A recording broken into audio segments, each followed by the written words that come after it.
Hello and welcome to episode 12 of Let's Play the Banner Saga. Let's get going. So look at the heroes. Oh yeah, we distributed the artifacts or whatever they're called, the trinkets.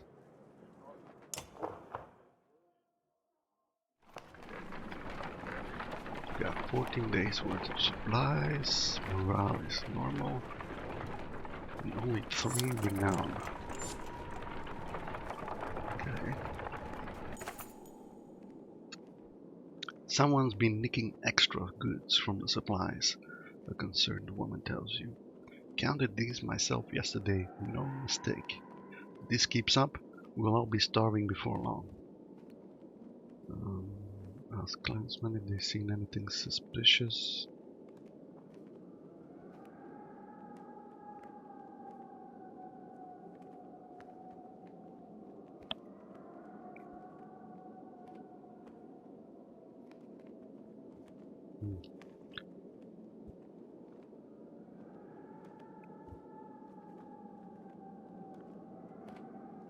Let's just put some extra guards up. To deter any further theft, you discreetly place some trusted guards by the caravans. You hear a few people casually point out the extra manpower, but nobody seems to raise an alarm for now.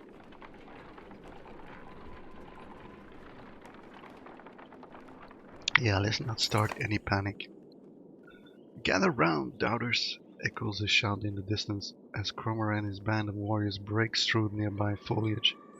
And behold, the invisible Varro. The caravan is thrilled to see Krubert returning safely. Did the plan work? Says Human. Worked? Responds Krumer. Of course it worked. Same old dredge. Should be another day or two at least before they even find their own asses. And if you apologize, I'll tell how I found these, Krumer says, tossing you a pair of leather gloves that look big enough for a Varro. He leans in close, whispering so Human can hear. Had something to do with a raven's nest and a hair tie. What the hell? Dunder's hand. Gotta see that. How can morale decline As because of Citadel that? approaches, we fear the worst. The once calm lake surrounding it now looks like a bowl that has been flipped. Proud homes sinking into muddy water. A side effect of the quake. What has the rest of the world become on the other side of those mountains?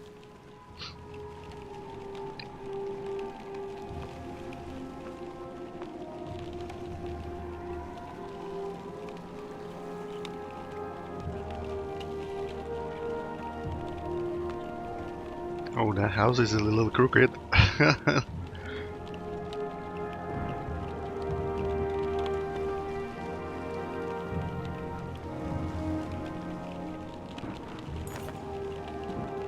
Ah, because of the quake. Okay, never mind. I didn't say anything. One catastrophe to another, says Oddleaf as you pull into Sigur's home. The town appears to be sinking into the lake.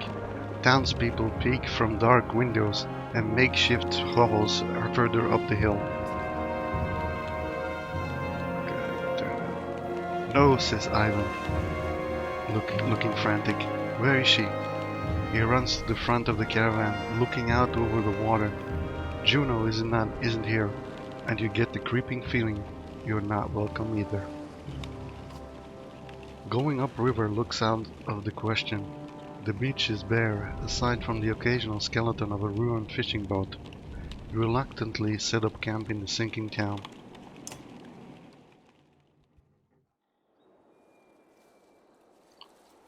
All I'm saying is, how long are you willing to wait? While taking stock of caravan, you've inadvertently walked into a debate between Oddleaf and Ivan. As long as we need to. And I think we need to get out of here. I don't feel good about this place. Why? What's wrong? Something doesn't feel right. The people here are staring at us like those vultures in the wastes. I'm sorry, Ivan. I think Oddleaf is right. I saw a man the whole time we were setting up here, he was just watching me. In a creepy way. And how long before the dredge fan is here? Juno will come. Just give it a little more time. Rook, listen to me. I need you to trust me on this. Ivan, you're asking a lot, mate.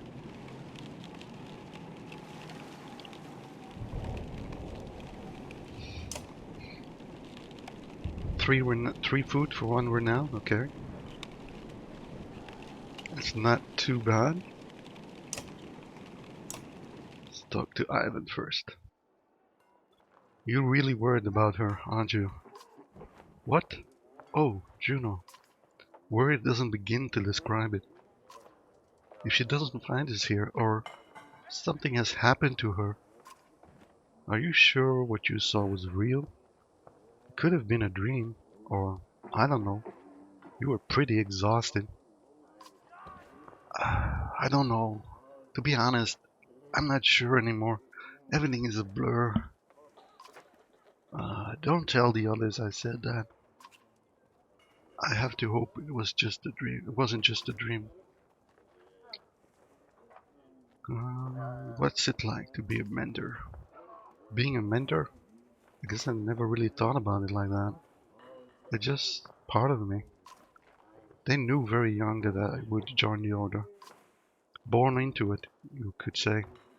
My mother and father, both menders.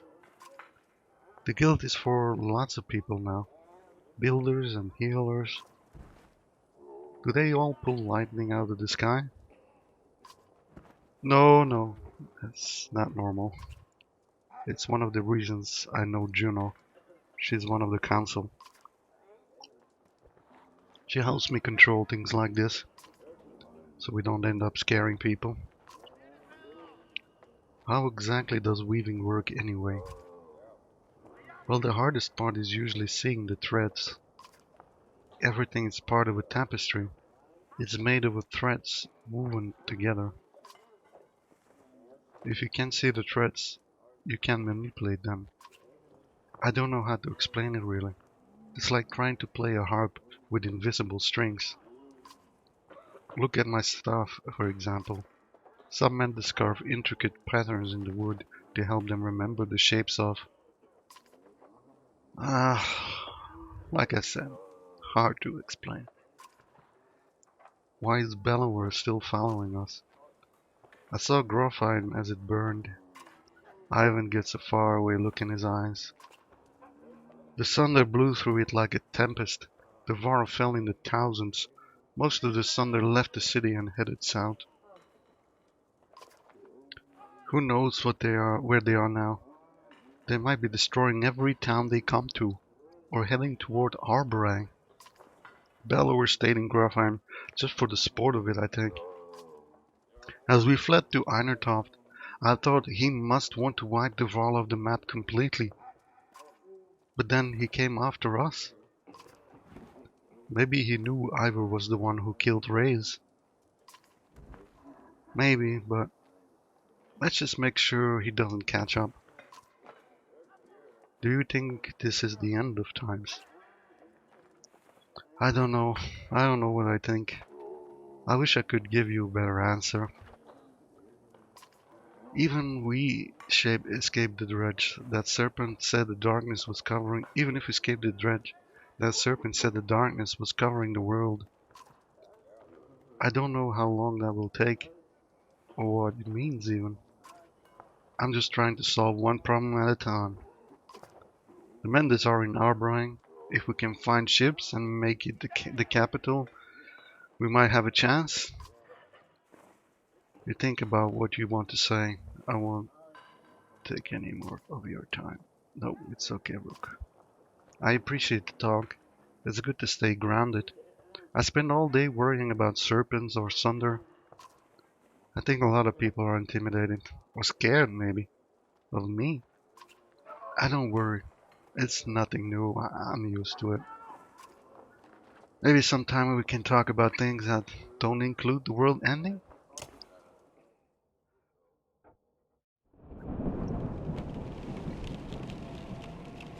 We can rest. Not sure if we should. Let's have a look at the heroes. No injuries. So what are these gloves about? Level 5, holy crap. +3 strength. Well, the only one that's close that's level 5 is Ivan. And he's not really into strength. 1 will per turn, +3 will. Yeah, that's too good. I'm gonna have to wait. Maybe we can level Gunolf up to level 5. What is he using right now? Oh, he's using the break. I guess we could give break to Ivor. What is Ivor using? Strength. If Ivor gets to level 4, then we can swap those around at least. Cromer is using break as well. Okay. Oh, 2 points. Okay.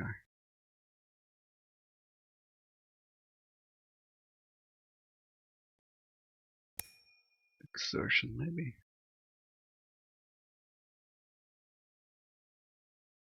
And we need to get her to like at least 10 armor or something for it to be useful enough. And more break.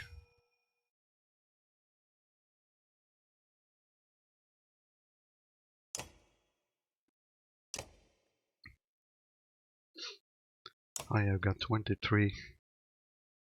That's 15, right? Yeah. That's 20. 15. So we could promote Hogan. Is that worth it?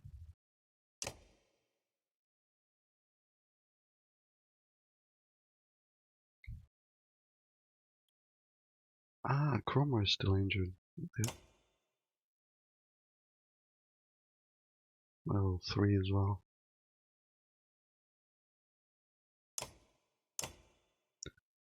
Yeah, it's so weird that the characters can just bugger off with your items and everything. Okay. So look at the map. So we're down south now, right? Yeah. And we're probably going further south to Bursgard and Rheinvik. What started out as battlefields in the First Great War.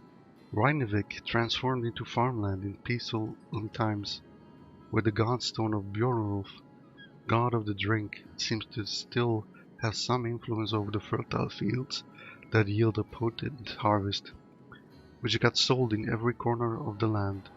Rheinvik's brews, it is said, are half the reason anyone still goes to Borsgard these days.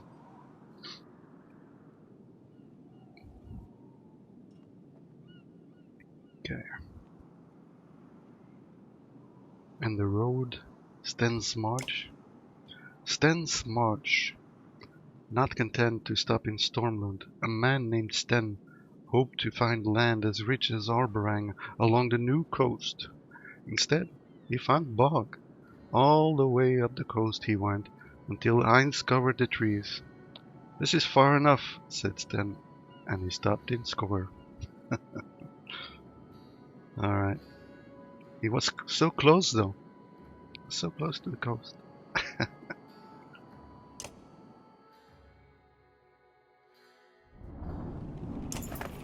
Rook, wait please, Ivan begs. She said she'd be here. We need her. You can tell her he's terrified of leaving, as though he'd be giving up on you now.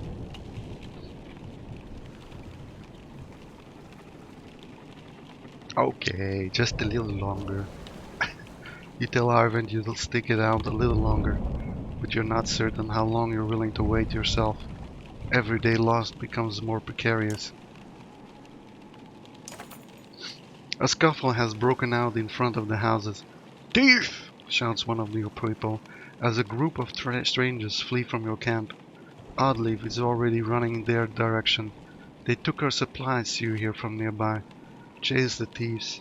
Try to talk it out with the locals.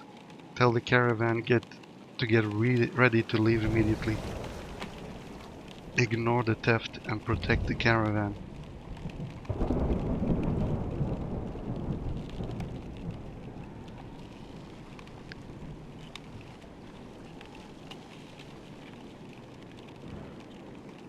They're probably not into talking. So either these two options are gonna lead to a fight.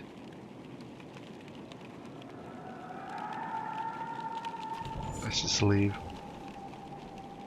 Oddleaf turns back from the chase when you call everyone together and tell them to get packed. "Good," she says. "That's what we should have done in the first place." Ivan looks like he desperately wants you to reconsider, but remains quiet. "We've got other problems," says Ivor. "The whole place is flooded. We could try to walk the muddy parts, but it'll be slow going. We could try to float the caravan over the lake, but we might tip or get stuck. Or we could just go around the whole thing, but no idea how long that will take. What do you think?"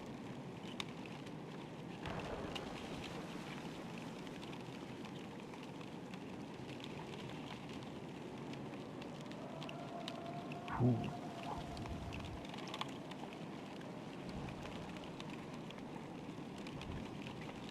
Caulk the wagons and float across. You spend some time rigging the wagons to float on the water, sealing them with tree sap and whatever else you have on hand. The rest of the caravan finds anything they can float on, small boats or makeshift rafts. Some swim. With a deep breath you set off from the bank. You do your best to float the various ragtag groups of your caravan across the muddy lake towards Bursgard. Things quickly go bad, between rafts pulling apart or people tipping into the murky water of the lake. Eventually you gather everyone up, but you've lost precious time and supplies to the bog.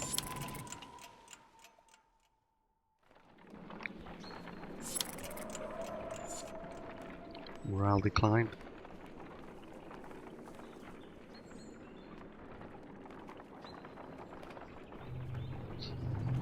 We got that Rheinevitz spot in between, right, where we can probably buy some new supplies. Oh, I got a bad feeling about this creepy forest here.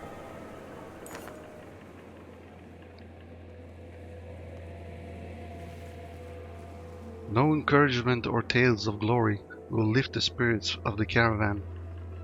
"In the north we have times like this," says one of the Varl. The other giants grin, raising tankards and horns of meat. "Skull!" they shout, and they make short work of their drinks, explaining that each person takes a drink when someone tells a story that is more miserable than the last.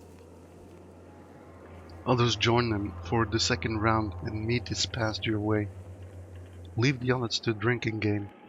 This will only make things worse. Join the giants in drinking. Leave the others to their drinking game. Declining the horn of meat with a smile, you leave the others to drink as they wish. Bawdy songs lull you to sleep while moans of regret wake you. The clansmen are slower to rise, but a few bouts of laughter pepper the air for the first time in recent memory. Well, we're quickly running out of supplies. Oh shit. Please tell me we're close to that town.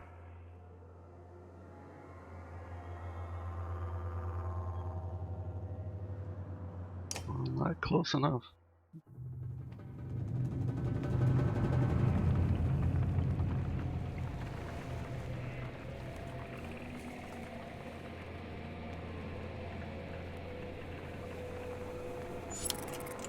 Seems like it's still intact.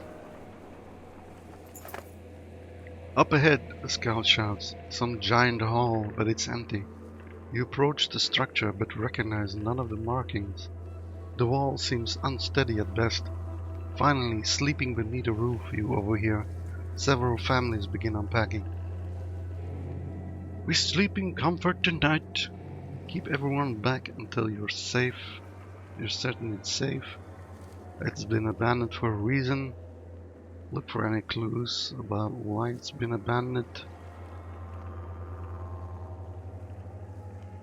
It was abandoned for a reason, let's leave it. While most follow you to a further campsite, a few families stubbornly but cautiously enter the hall and bed down. The next day they rejoin the caravan more refreshed than everyone else. You soon hear complaints of your paranoia.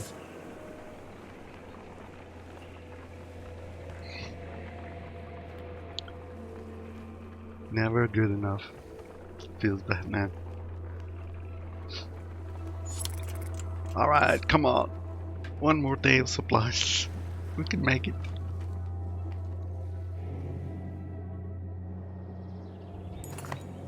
The villagers here are completely oblivious to the destruction that is coming. All we've seen is some dark figures far off, they tell you. Aside from a few young families, they're reluctant to pick up their things and join you.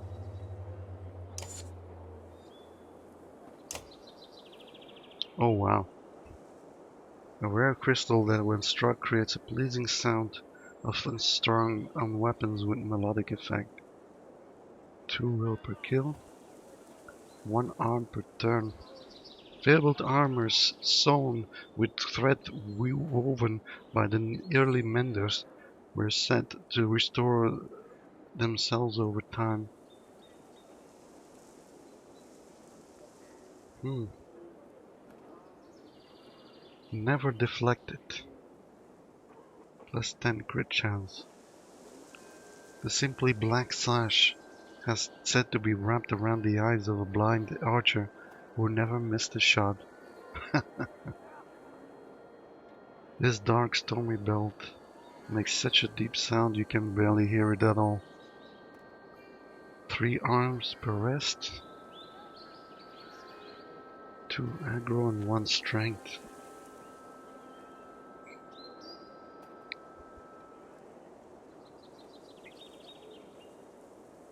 One will per kill. The will per kill I don't really fancy all that much.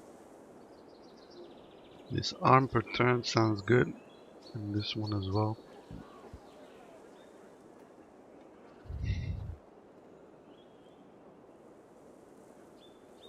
Level 4 and 5.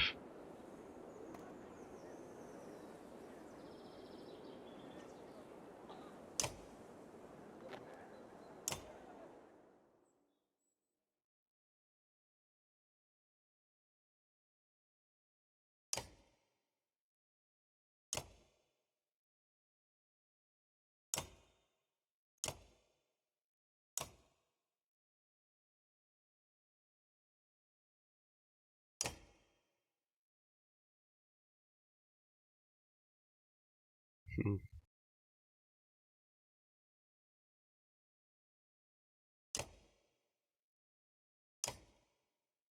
To break.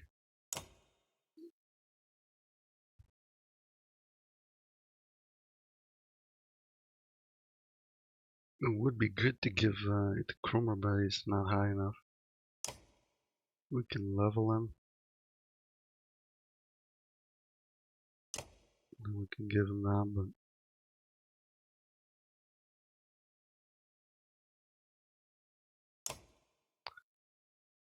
I don't know. Wow, one renown gets 5?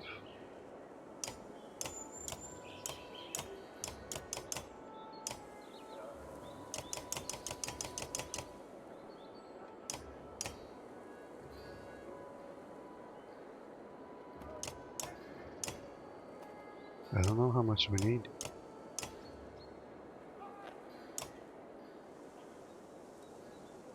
7 days enough?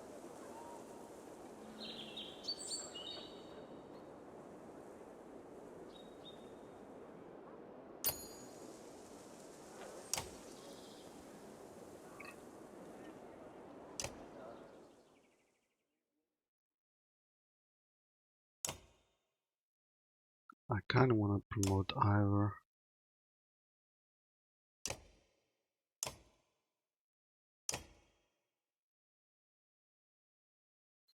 Or Rook.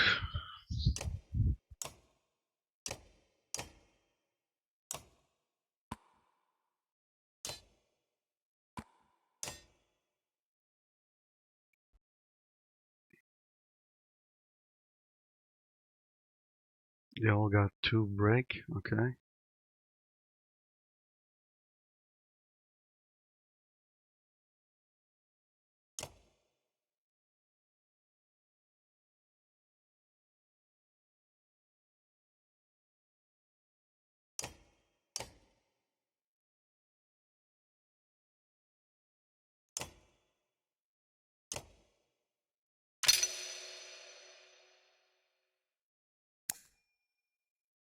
And maybe some more exertion.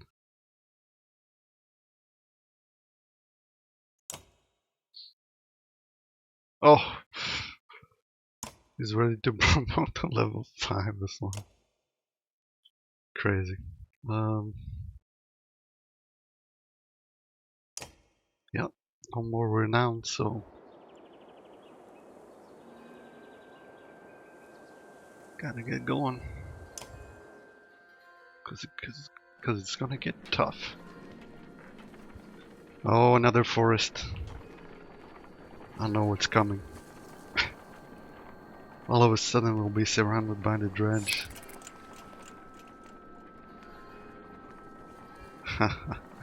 Another godstone.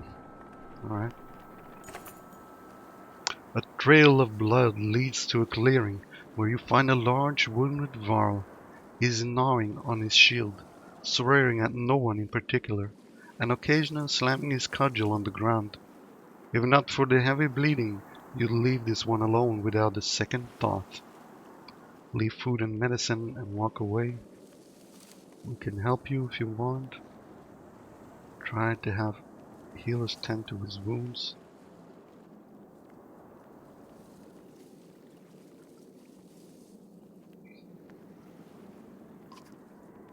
Two women cautiously step towards the giant with a few poultices. As one gently locates the bleeding wound, the varl's eyes widen and he slams her to the ground. He manages to kill the other healer with his weapon before the warriors cut him down. The others say nothing as you wordlessly return to the caravan. Damn. Oh man. A flurry of snowfall seems to come from out of nowhere and quickly thickens until you are unable to see a man in front of you. You shout out a complete halt, but the screaming winds drown out the sound. A day passes before the blizzard abates and clansmen start to reappear from the snow drifts. It quickly becomes apparent that not everybody is where you last saw them, and a quick search of the area is not enough to recover all the missing clansmen.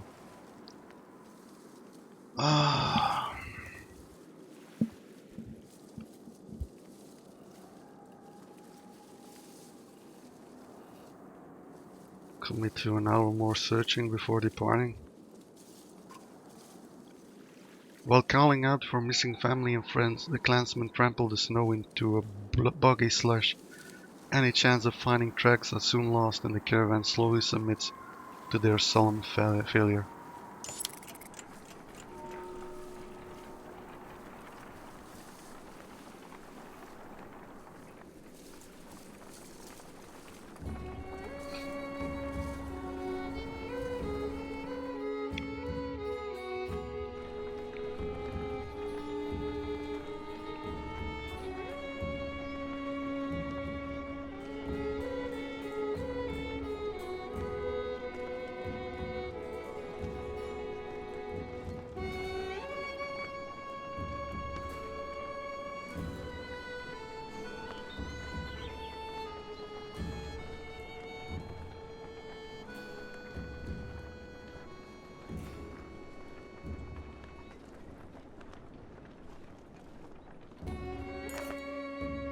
The imposing godstone of Bjornulf approaches.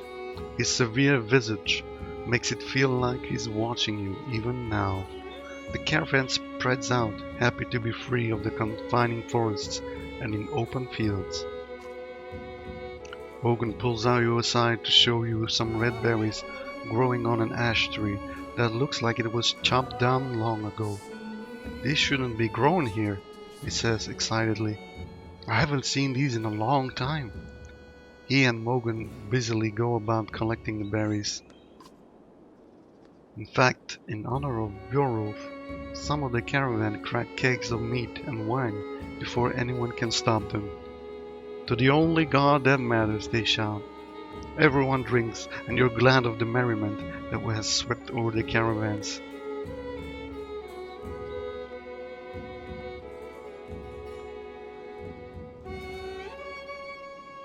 Let's join Hogan in collecting berries.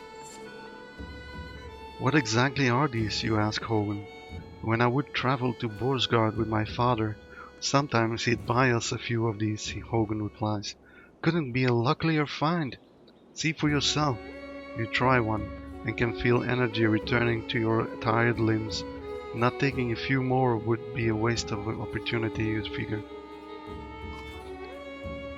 As the hours become late in the caravan is eventually ready to get back on the road. The day of Beowulf's stone is one of the few memories that hasn't been tarnished by the specter of bad fortune, you think to yourself. Thistleberry.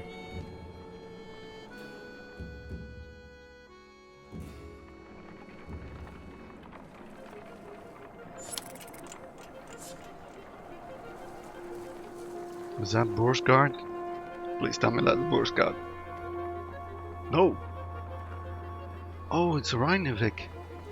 I thought we already passed Reinevik. As you're nodding off to sleep, shouts of fire pull you back to attention. Flames quickly consume a supply wagon and a few tents.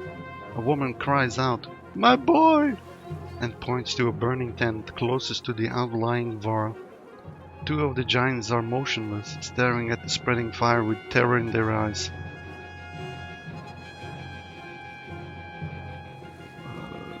Make an effort to save the rest of the supplies. Going after the boy yourself.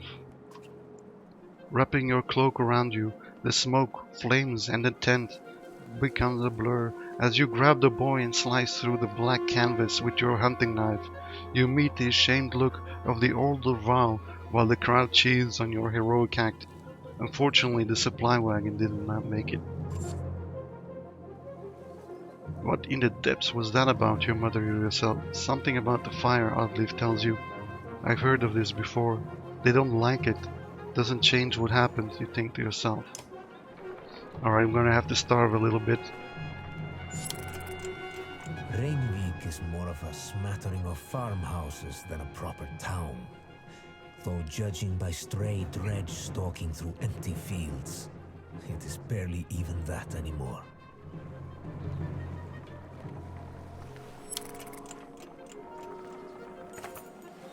Reinevik comes and goes as a long series of farmhouses, abandoned and crawling with dredge.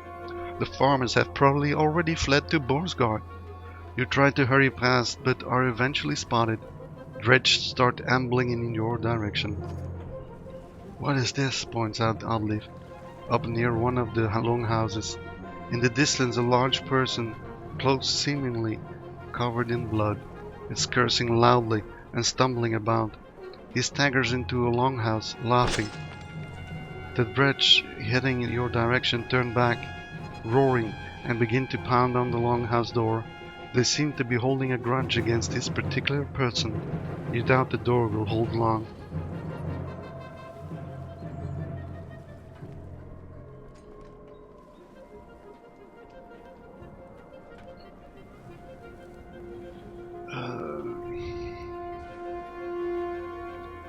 So what is this? Lead the dredge away. Let's just rush in to help. "Against my better judgment, we should probably do something," you say. The others agree, even though it means putting them all at risk. As he quietly approached, the dredge had managed to splinter the door and break through. "Hey!" shouts a varl wearing an all red, standing on the other side of the dredge. "Came all the way up here just for me?" He seems unconcerned about the dredge as he hoists his enormous sword.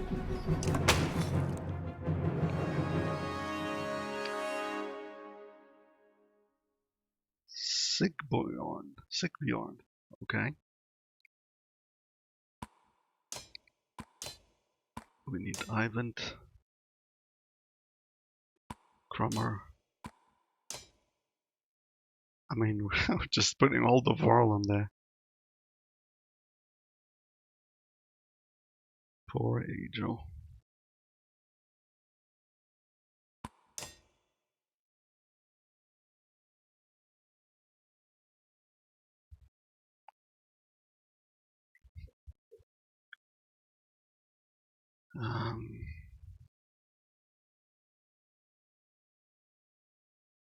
Gunolf is actually a little bit better, I feel.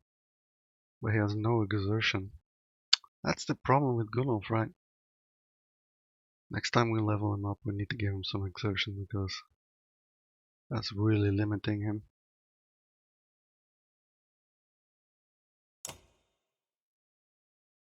To battle! Holy crap. I think I might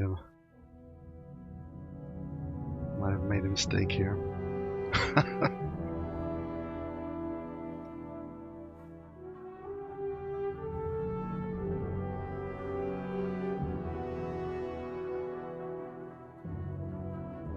They only got 2 range, so that's good, I guess.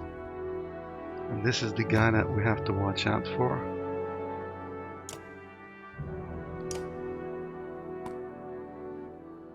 So we need to let them come to us.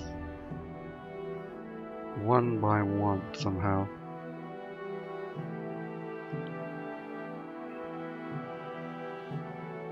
Ivor is first, then Gunolf. No, Sigbjorn.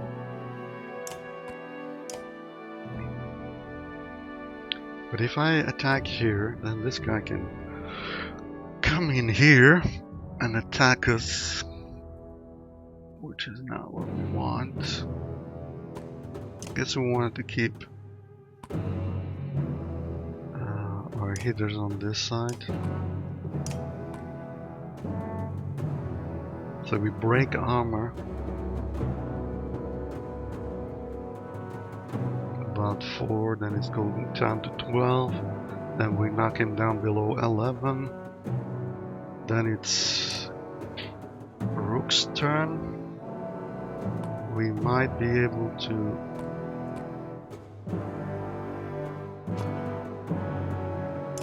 shoot him from here.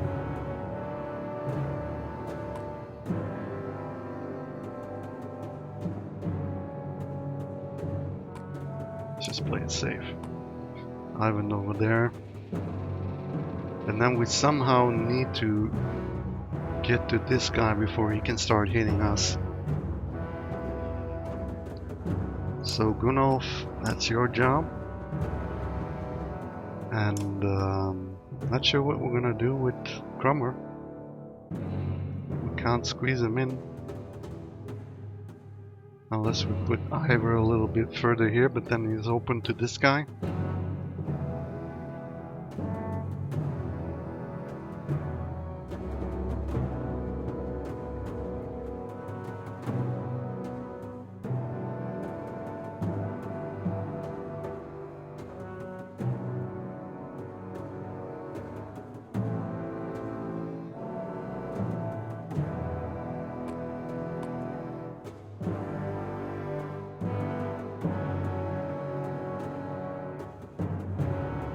I think we're going like this.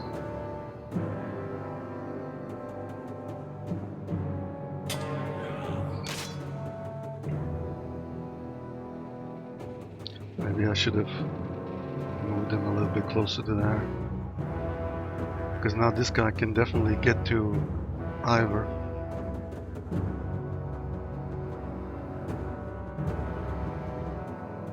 Okay, he's probably able to go around, so let's put Ivo over here.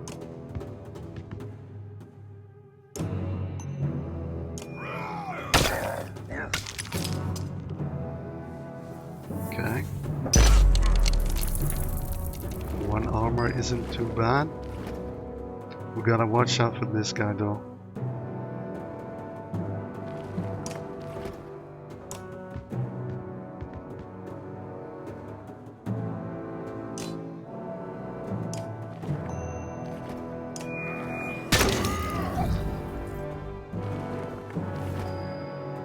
So how far can this guy go? Oh my god, he's so close.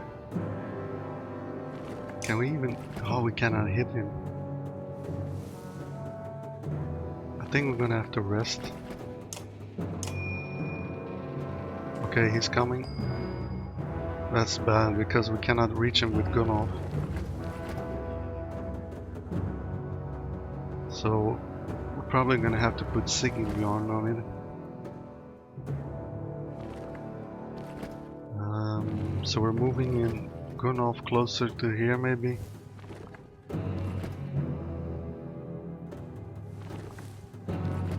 Krumer, yeah, same thing, right? Just rest.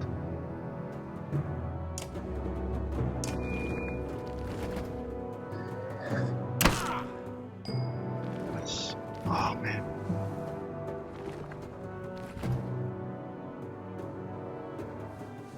Yeah, let's keep Gunnar behind Ivor.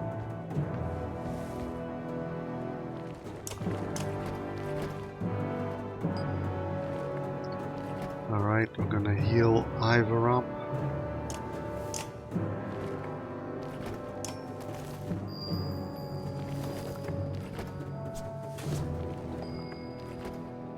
Oh, he did not what I was expecting him to do. But the Krumer can hit him. And if we move Rook, then we can hit him as well. So now, we're probably gonna hit this guy.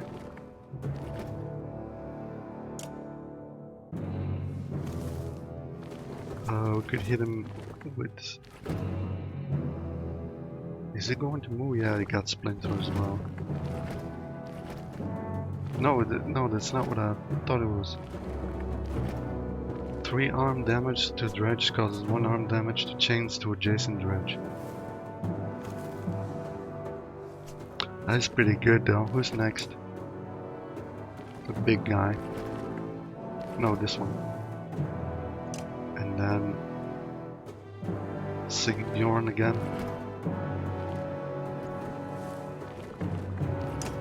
And then it's that one.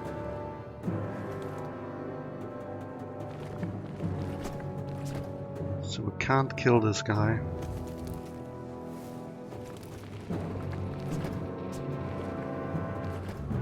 I think the best thing to do is to remove armor, because then we also remove 1 armor of this guy.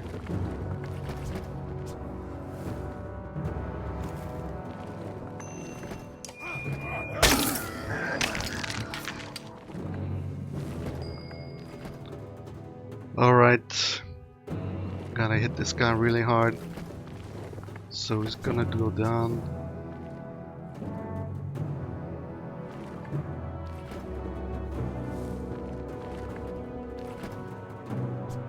If we put Sigbjorn here, then we might get into a situation where they start pounding on him.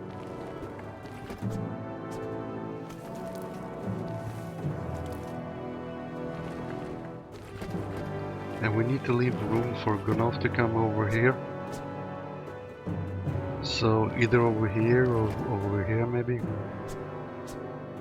If I go over here, then this guy can probably not get there. Oh, he can. So it doesn't matter.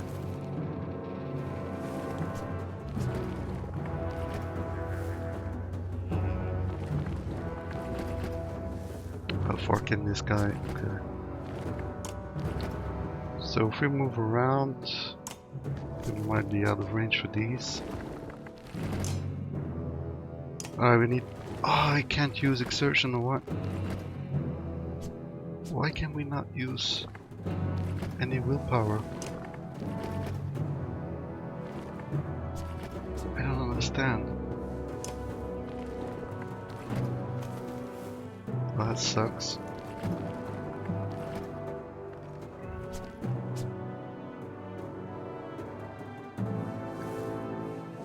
Oh, he doesn't have any willpower, that's why. Okay, that makes sense, I guess. Well, that's not good enough. Oh, Rook is first. I thought Krummer was first. Kinda sucks though. So how far can we shoot? We need to get in closer.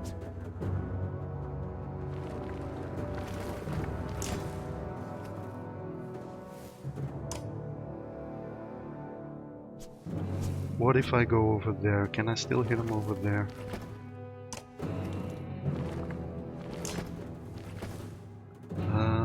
Fine, in front.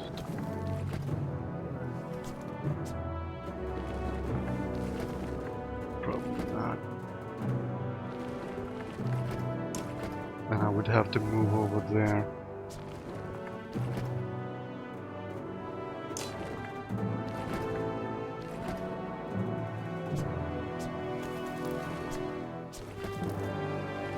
It's such a weird pattern, right? 2, 2, 1, 1. So we need to be over there. That would also block off the road to Island, though.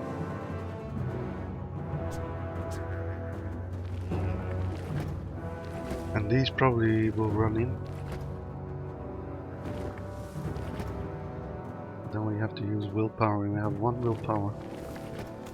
So yeah, I think that's what we're gonna do.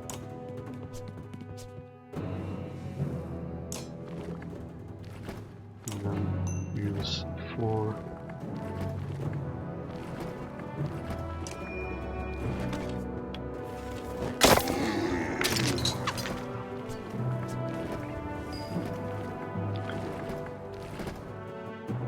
Ooh, it's very tempting to just go all out on armor.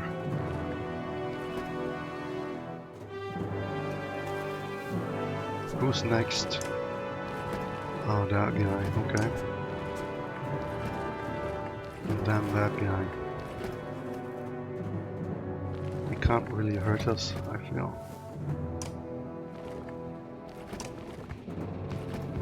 So what's his ability again? Forge ahead. Select an ally to move. Oh no, okay.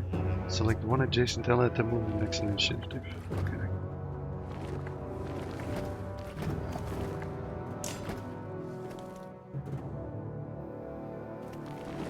Yeah, we need to go for more armor removal.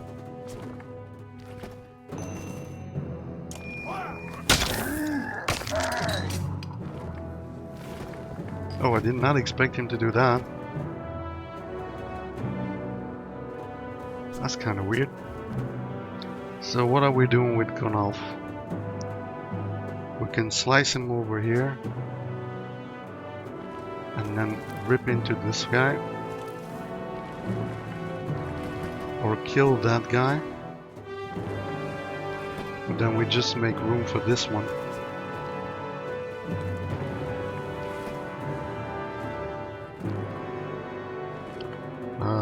Gunalf is the one with Tempest, right? But Tempest seems to hit everybody, even friendlies. So it does not seem like a good idea to use that here.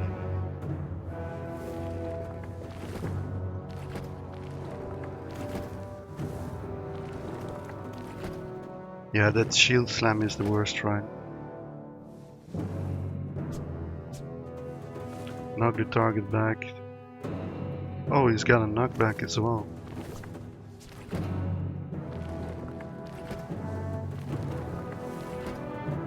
Oh no, that's Ivor. I was looking at Ivor. Never mind. So these guys, the big guys, need to die first, actually. All right, let's do it. hit this guy really hard.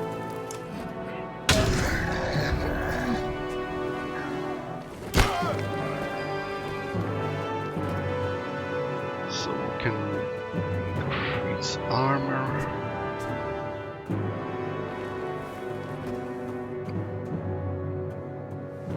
Ivor again, I guess.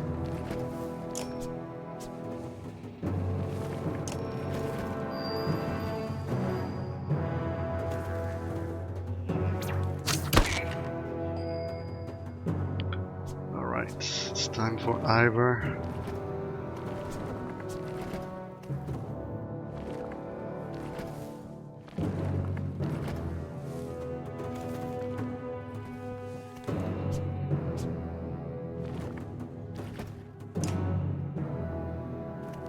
Oh, I almost used willpower on that one. That's fine. And then we can hit this guy.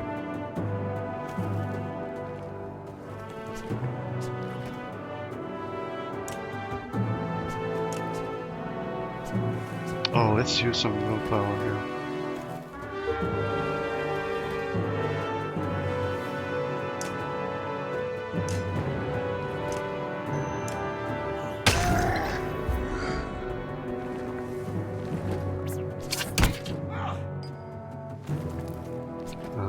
I think we're restoring Gunnel's armor now. How much?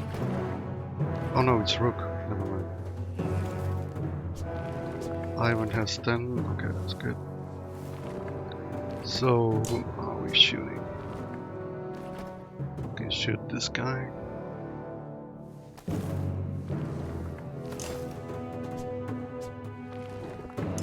We're shooting this guy.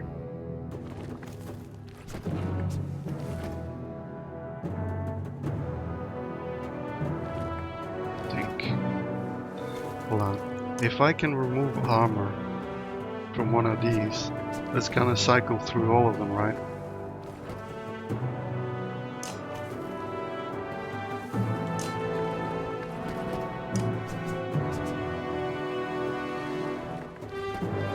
Who's next in line? The big guy.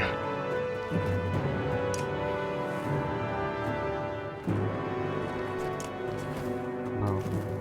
It's so hard to see which one are they selecting. But now that one.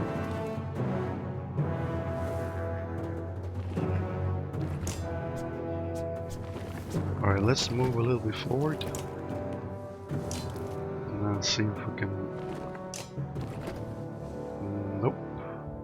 I should have moved over there. Damn it. Well then... Either we remove armor from this guy.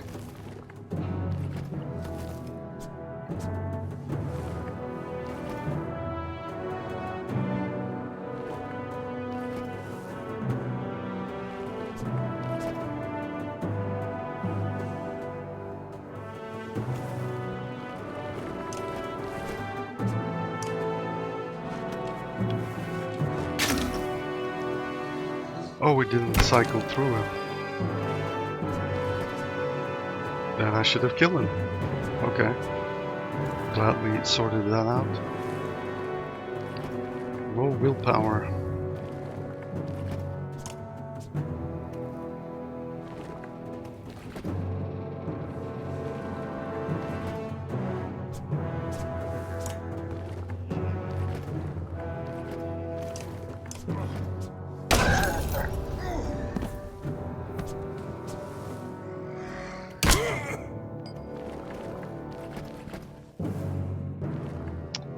Gunnulf. Good old Gunnulf.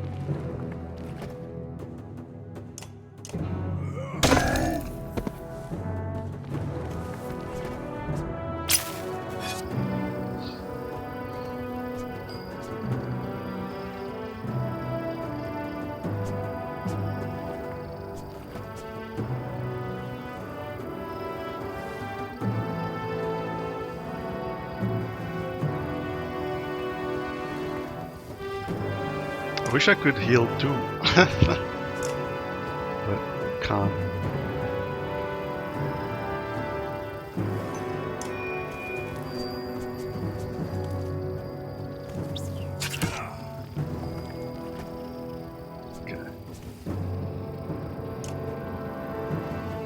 cannot kill him.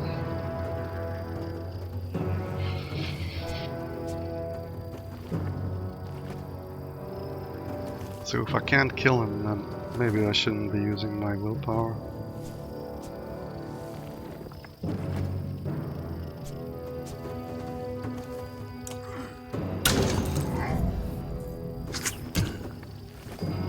They're hitting on Gunnulf.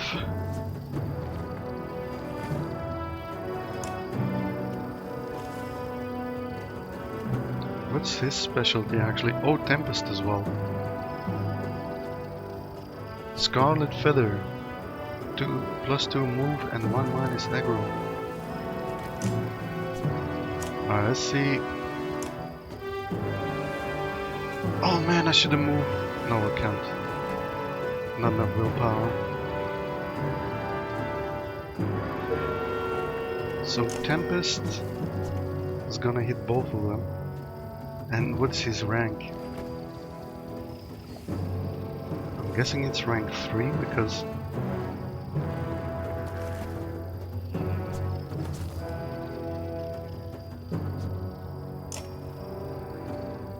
damage to 4 adjacent enemies. Going clockwise. Actually, I don't wanna. Damn it, cannot kill him.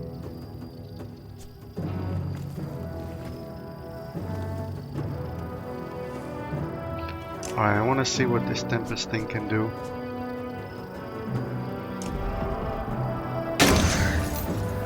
Four and 2. Okay.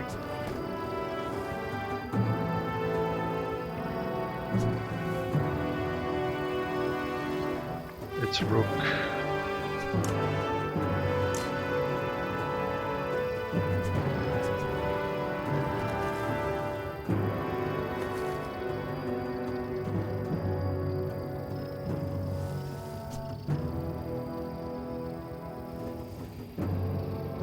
Can we get close to that guy?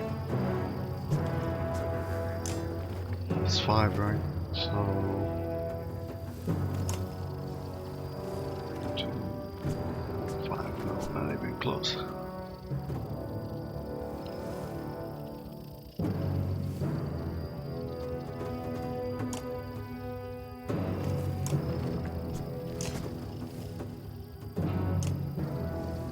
%. What can go wrong?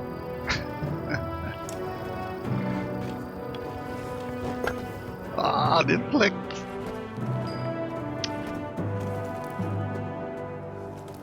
So this is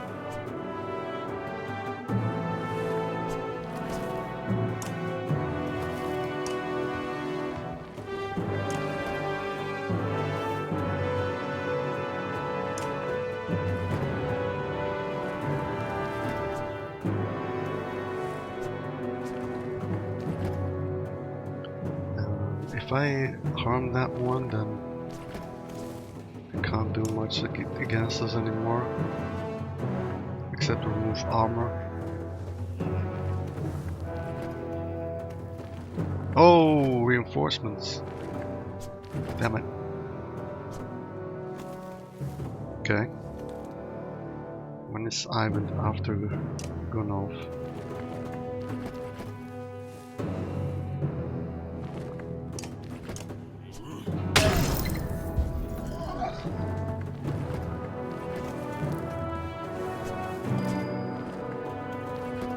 Alright, Gunnulf.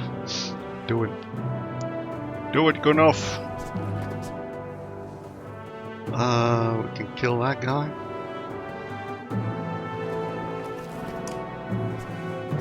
I think. We got Tempest.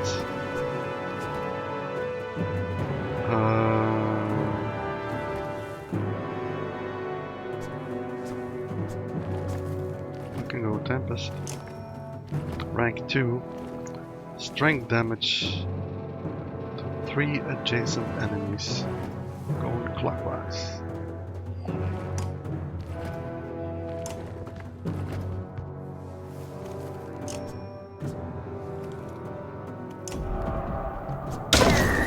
Oh ho ho ho ho!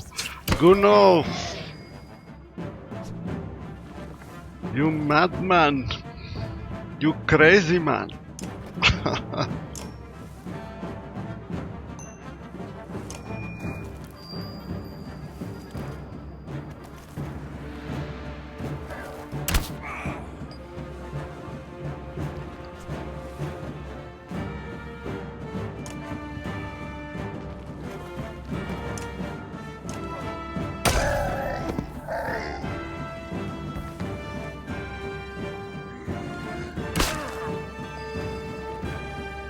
Alright, we're gonna enter village, I think.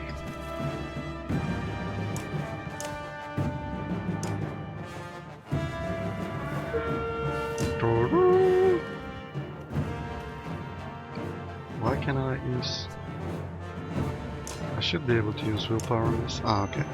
Never mind.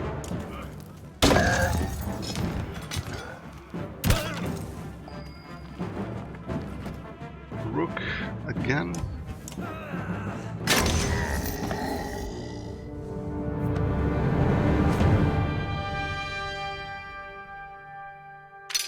Give me that renown, that sweet, sweet renown, baby. Because I need it. 10, alright.